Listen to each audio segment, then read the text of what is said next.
বন্যা দুর্গত ফেনী, নোয়াখালী সহ বিভিন্ন অঞ্চলে বিশেষ উদ্যোগে ত্রাণ সহায়তা পৌঁছে দিচ্ছে র্যাপিড অ্যাকশন ব্যাটালিয়ন র্যাব। নিজস্ব হেলিকপ্টার দিয়ে আটকে পড়াদের উদ্ধারও করছে বাহিনীটি। ফুলগাজী, পরশুরাম অঞ্চলের বিভিন্ন এলাকা এখনও পানির নিচে, তবে ধীরে ধীরে পানি নামতে শুরু করায় কয়েকদিনের মধ্যে বন্যা পরিস্থিতি স্বাভাবিক হতে পারে। এদিকে চট্টগ্রামের দুর্গত এলাকা থেকে আটকে পড়া লোকজনকে উদ্ধার করেছে সেনাবাহিনী ও বিভিন্ন সংস্থার স্বেচ্ছাসেবীরা। রিপোর্ট করছেন মুস্তাফিজুর রহমান। পাখির চোখে বন্যা দুর্গত ফেনী, নোয়াখালী সহ আশপাশের এলাকা। ক্যামেরায় যতদূর দেখা যায় শুধু থই থই পানি। পানিতে ডুবে আছে ঘরবাড়ি, রাস্তাঘাট। পরিস্থিতি এতটাই নাজুক যে ওপর থেকে দেখা গেল সড়কে চলছে নৌকা।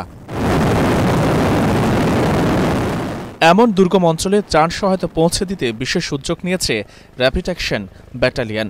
শুকনো খাবার, প্রয়োজনীয় ঔষধ সামগ্রী দেওয়া হচ্ছে র্যাবের নিজস্ব হেলিকপ্টার থেকে। তারা সর্বাধিক চেষ্টা করছে যেন ভয়াবহ বন্যা পরিস্থিতি আছে সেটি যেন খুব দ্রুত কেটে ওঠা যায়, এবং একই সাথে আমরা দেখছি এতটা যে বন্যা যেটি গত কয়েক দশকের রেকর্ড ভেঙে গেছে, আমরা আশা করছি এর দ্রুত বন্যা কেটে গিয়ে আবার স্বাভাবিক অবস্থায় ফিরে আসবে ফেনীর পরিস্থিতি। পুরোদিন বৃষ্টি না হওয়ায় অনেকটা আশা জাগা নিয়ে এসব এলাকা ধীরে ধীরে কমতে শুরু করেছে পানি। তবে ঢাকা চট্টগ্রাম মহাসড়কে এখন দীর্ঘ যানজট। ঢাকা চট্টগ্রাম মহাসড়কে একদম বলতে গেলে এদিকে বন্যার পানি নামতে শুরু করেছে চট্টগ্রামের দুর্গত এলাকা থেকে।